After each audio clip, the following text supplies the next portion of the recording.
Bağışlayan və mehriban Allahın adıyla.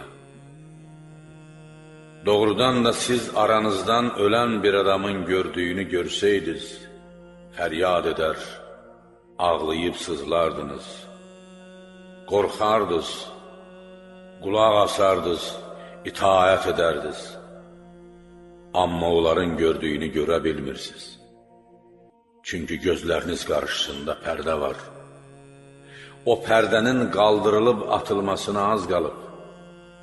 Əlbəttə, görə bilsəydiniz, görərdiniz. Eşidə bilsəydiniz, eşidərdiniz. Yönələ bilsəydiniz, doğru yola yönələrdiniz. Doğrudan da deyirəm, ibrət alınmalı şeylər sizə aşkar edildi.